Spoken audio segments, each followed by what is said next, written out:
I would hope that anyone who lives in Twin Hickory could live the way that I did for my first 10 years here, that you don't have to worry about. It's taken care of.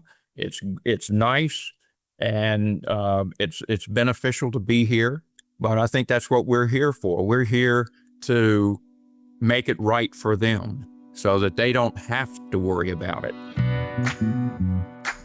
A regular highlight of the HOA Insights podcast is our Board Heroes feature, where we dedicate one episode each month to celebrate the remarkable efforts of HOA board members.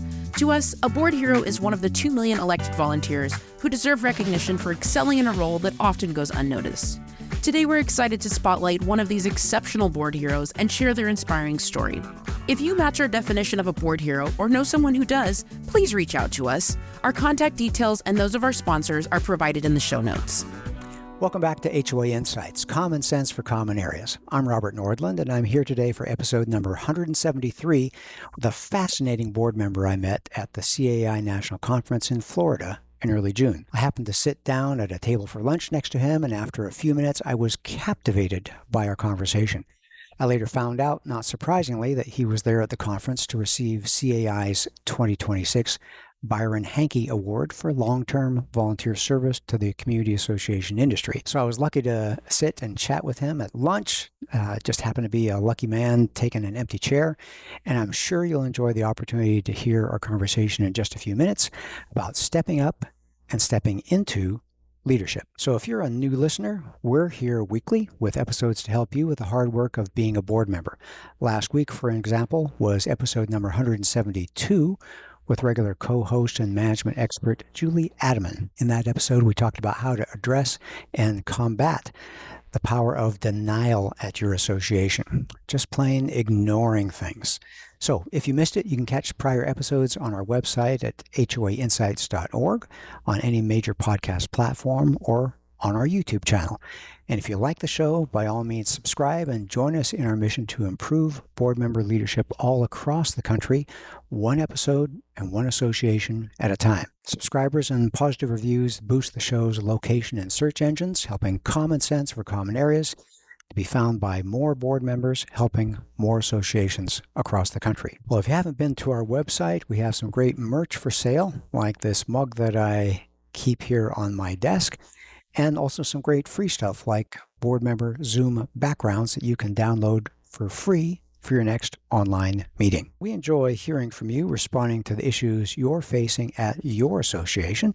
So if you have a hot topic, a crazy story, or a question you'd like us to address, you can contact us at 805-203-3130 or email us at podcast@hoainsights.org. But today's episode is on me. So let me introduce him. Don Boswell is a retired sheriff and law enforcement officer, executive, in Virginia. He's a homeowner and a volunteer at his association and in his local Virginia CAI chapter. And I'm sure I'll miss many other ways and places where he serves others. So Don, welcome to the program. Thank you for having me, Robert. Well, it's fun to have a Virginia gentleman on the show. I was just enjoying, as we were warming up, enjoying your accent and just enjoying what you've brought to the entire community association industry. But let me start out with, how long have you been a homeowner in our community association industry?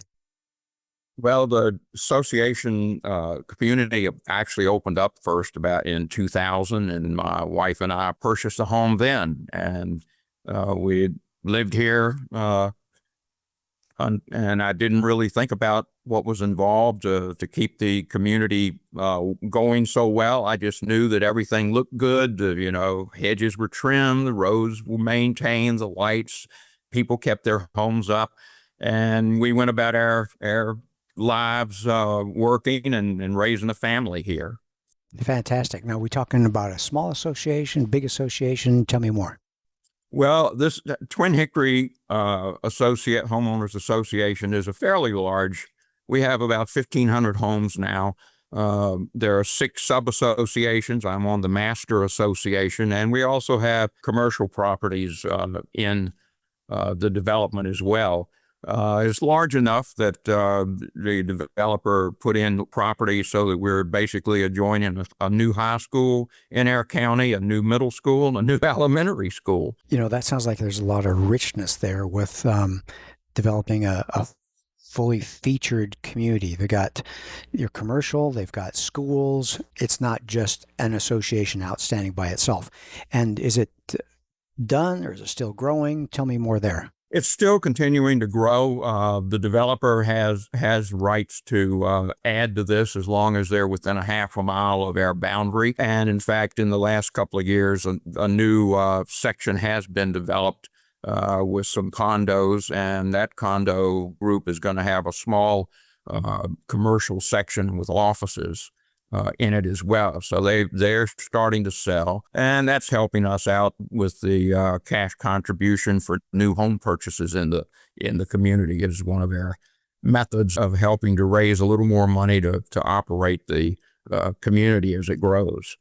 Got it. So when someone buys in, then they automatically pay 1 or 2 months of homeowner assessments that goes into the capital fund somewhere or something like that? Right now, they do a capital contribution at closing of $600 as a new buyer in the association. If you're already here and you buy a bigger home, you're scot-free. But the newcomers help to contribute because they're benefiting from the development and the maintenance of the property follow along. Well, growth is good, I guess. That helps to fund the association. Tell me about your path to getting on the board there. As you mentioned, I was a former law enforcement administrator and executive of sheriff, and we bought in here when it was brand new. Because we liked it, and went about our daily routine until I retired in 2013. Spent a couple of years just kind of relaxing with my hound dog around the house. My wife hadn't retired yet, and I was beginning to get a little bored because I'd had a fairly active career and active life. And in my mailbox appears this brochure from the association saying they needed a board member from my neighborhood. So I filled it in and sent it back, and lo and behold, I was the only one and got elected. Okay, so you were like, okay, this could be interesting. I need something to do just to keep my brain going. Volunteer, it can't be too hard.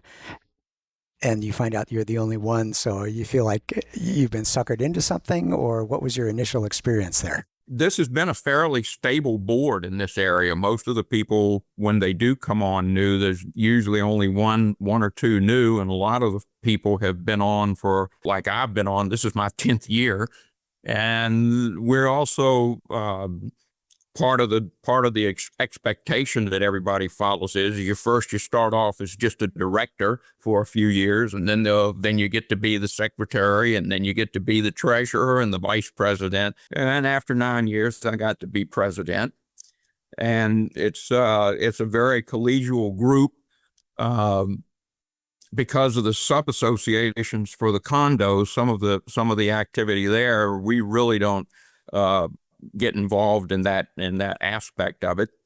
Being as big as we are, we do have a large management company that provides an on-site. We have a full-time on-site community manager and a full-time on-site lifestyle director for our recreation and activities.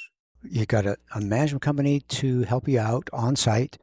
You have sub-associations, each with their own board, and you have associations that have been there for a long time. You've got the new condo association coming on one side.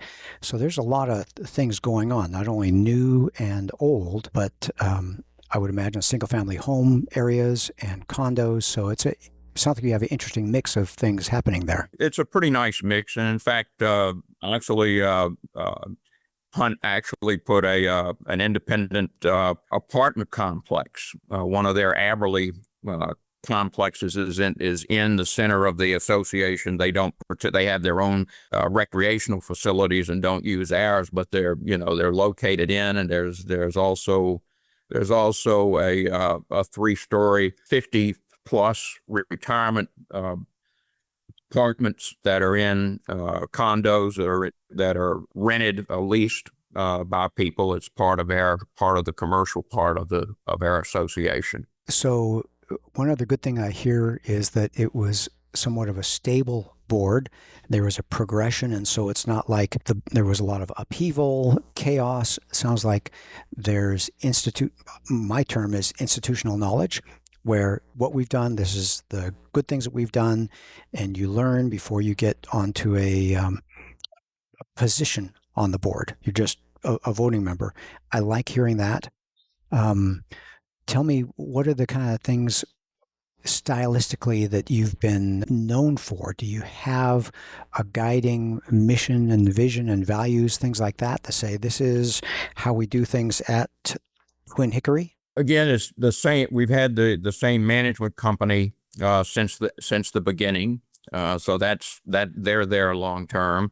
And basically, we just want it to be a premier place that people would want to live here, would want to recreate here, and work from here. I mean, we just want it to be a great place to live, and want it to be one of the premier communities available. And especially being older, we want to make sure that we keep our facilities upgraded. A couple of years ago, we had an extremely large water slide for the children at the pool and the young people at the pool. We've just had that refurbished. We've just this year, we actually had the main pool, had to repanel it and get it refurbished.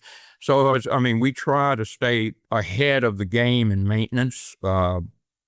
Things that our irrigation systems, some of the things that we did to upgrade that because it's such a large group and a number of lakes for water retention with fountains and pumps in it.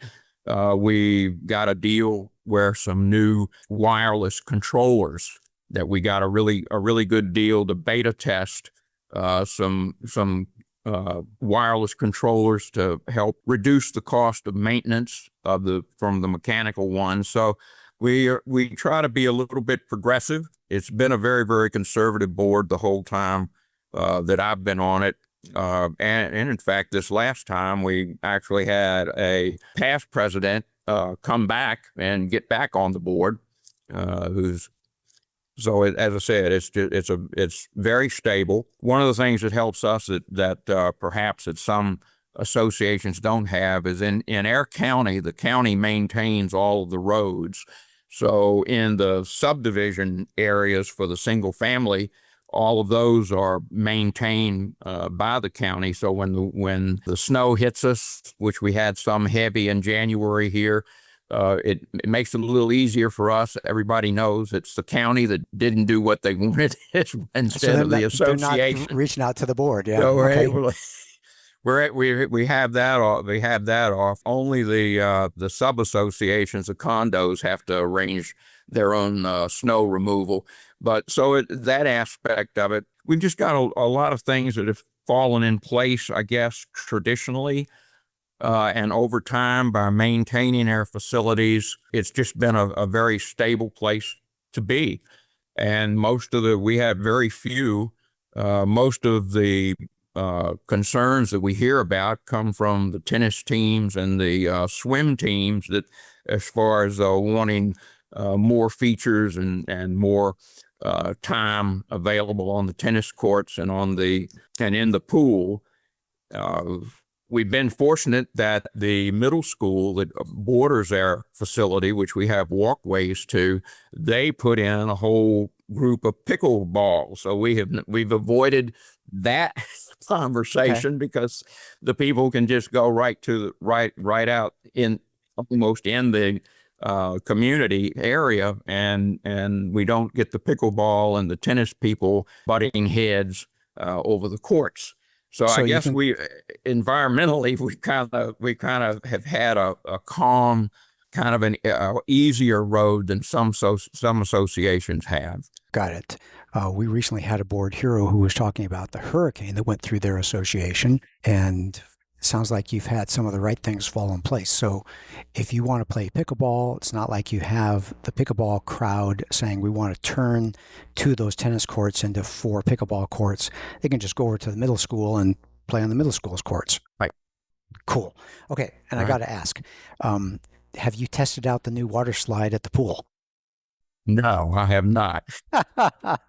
Okay. That's going to be my challenge to you. Unfortunately, I'm one of those fair-haired people that I don't tan. I just blister and turn red again. I keep wearing all of my fishing shirts and things and keep hats on when I'm out to avoid getting too much sun. Got it. So you're not a real pool type. And from my background, I got to ask, it sounds like things are going well. Do you have a reserve study company that's guiding you and helping you anticipate the new things that need to be done to make sure that you are regularly prepared? One of the things that we do that I've tried to talk this up a lot is we do rely on experts. I mean, we very seldom look at anything legally or any writings or rules without having our attorney review it and bless it for us, or anything new on financing or the way we account for things, where CPA. We even have, because of all the water retention situations that we have here, we've got a retired professional engineer from the county who was actually involved in all of the original planning. We're lucky of that. The original planning of this POD for this community, that we retain him to provide us with that kind of advice. Even on landscaping, part of the responsibility, we have an independent horticulturist and arborist that comes in once a month, and contractually he grades the work that month, and sometimes it falls that our expectation was too high, considering rainfall, heat, temperature, some of the things that go on. Sometimes he rules in favor of the landscaper, and sometimes he rules in our favor and tells them they need to do a little bit better job. But it keeps us from having to be in a confrontational, and we understand that we don't necessarily have all of the expertise that's necessary to make those kinds of judgments. That was a key thing. Can I get you to say that again? We understand as a board, and I haven't had anybody that I've worked with on our board that thinks that they know so much about any of this that we feel like we don't need to go to actual professional people that we retain to help us and guide us where we need that. Yeah, because after all, you're a volunteer board, and right, you're just trying to do the right thing. And the question is, what is the right thing? And that, I've been to so many seminars. They talk about the business judgment rule, which is duty of care, duty of loyalty, and duty of inquiry. And that third is knowing when to ask questions to get the wise counsel that you need. And you're talking about a huge place here, 1,500 some homes. It's growing, a lot of diverse home types, people, older homes, newer homes, just lakes, infrastructure, a lot going on. Hey, I don't think I got a clear answer to that question. Do you have a reserve study? Is that one of your outside? Do. Okay, fantastic. Okay, good to hear that. Yes, we do. Well, we've got a lot more to talk about with Don, but I want to hear how he connects years of service in law enforcement with the board, and why he is unlike so many board members that just get burned out and frustrated. But we'll talk about that when we get back. It's time to take a quick break and hear from one of our generous sponsors, after which we'll be back with more common sense for common areas. Numbers matter, and we need numbers like game scores and bank balances to let us know where we stand. The same is true for your association. Is yours thriving or struggling? Let me introduce you to the FiPhO Health Score, like your own personal FICO credit score. Now in one simple number, owners and boards can learn the combined financial, physical, and operational health of their association. The good news, it's free at ourfipho.com. That's our, FIPHO.com. Learn how your association measures up. And we're back. We're speaking to Don Boswell, a fantastic Virginia gentleman with a background in law enforcement, specifically the Sheriff's Department in Virginia. And I want to ask Don, connect me, if you can, between your years of service in law enforcement and now your years of service in volunteering for the board at your association. I feel there's a lot of similarities between the responsibilities of law enforcement. I mean, in Virginia, our law enforcement code of ethics, the first thing is that the fundamental duty of an officer is to serve the community and safeguard lives and properties. And that's the fundamental responsibility of boards and the managers for a community. We're supposed to, as a law enforcement officer, you're supposed to smile and stay calm in the face of scorn and ridicule as well as danger. You're not supposed to act officiously, as we know the negative versions of the so-called Karens in the community, the police officers that do that cause an equal amount of consternation and problems for the thousands of law enforcement officers that do what they're supposed to do. So I see the parallels in a bad decision from a homeowners association meeting the news to the same thing with police officers that have gone bad and done something of that nature. Yeah. Again, you're supposed to, from a code of ethics, you're supposed to not permit your personal feelings or your prejudices or your aspirations or animosities or friendships to affect your decisions. You're supposed to make the best decisions irregardless, because you're deciding for the community. You're not deciding for you as an individual. You're supposed to do it without fear or favor, without malice or ill will. And then another part of this that I take very seriously, one of the last things in the law enforcement code of ethics is to take every opportunity to enhance and improve your level of knowledge and competence in doing what you're doing. That was my rationale for studying and obtaining the certified Community Association manager designation, which I did, so that I felt obligated. And most of my activity, the levels of activity that I have continued to evolve in, is I'm trying to learn as much as I can to have the greatest impact on making sure first that my association is well prepared to continue in the future. My wife and I are 75. We know that there'll be somebody here in this house in the future, and I want it to be as good for them and ongoing. And as I said in the first part, how our board has built and has longevity in service and a longevity in the knowledge of what makes this a good community.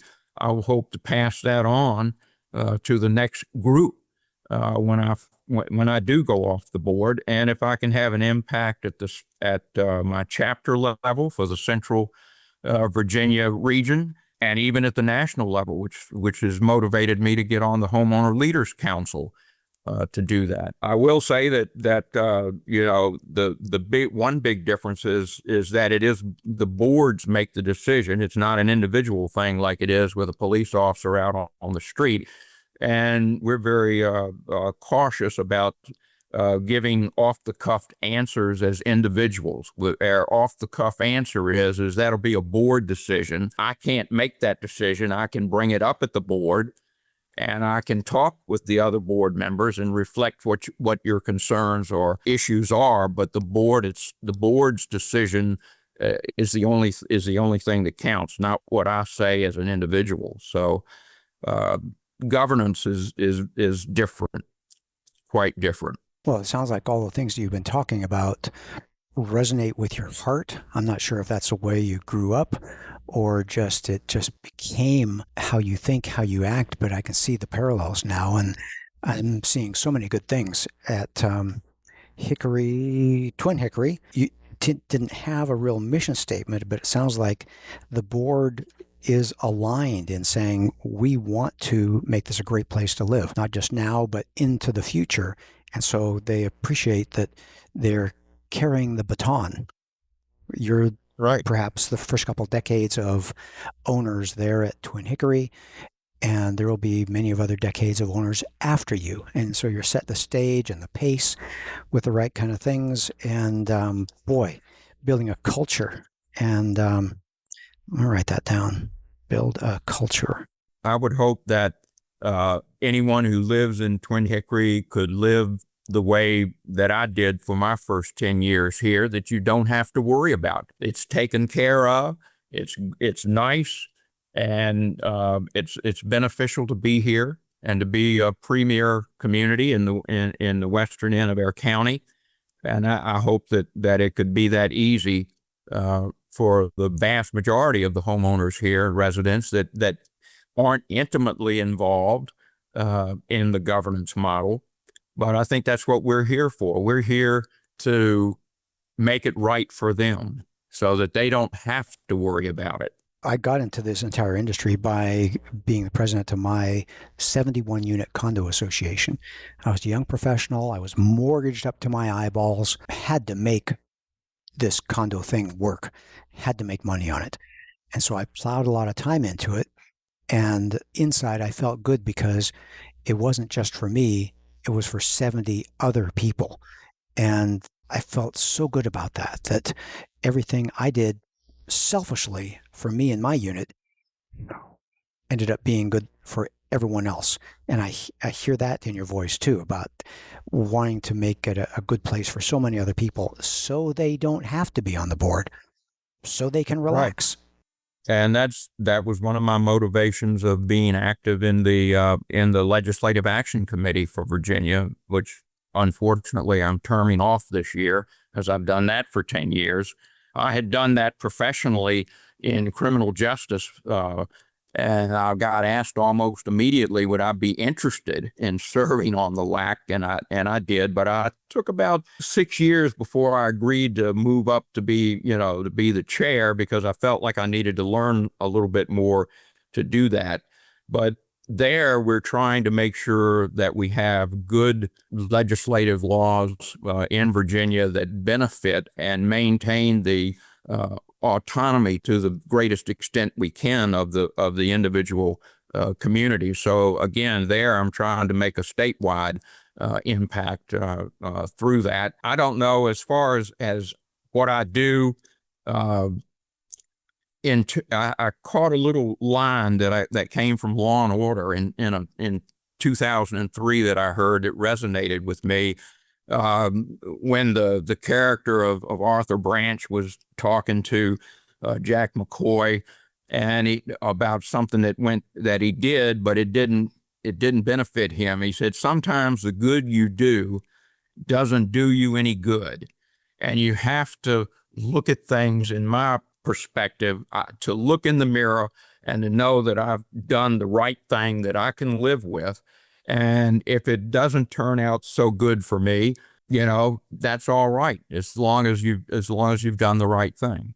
And I try to live by that. I like that. I was scribbling here quickly, and I'll get that into the show notes. So as I asked you at the very beginning, before we started recording, what makes your experience so different? We have so many board members that are struggling, that are frustrated, that find this hard. They can't wait to get off the board. And here you are going deeper and deeper and deeper. And you said you were disappointed that you were getting termed out of something, and you were cautious in taking leadership at the Legislative Action Committee level. So it sounds like you are taking careful steps forward, but can you summarize why it has been such a positive experience for you, something that you have chosen to continue to do in your life to serve your community? Well, I guess it would go back to the last line in the JC Creed, and I don't know if you know what the JCs are. They're not anywhere near as big an organization as they used to be when I came along as a young man.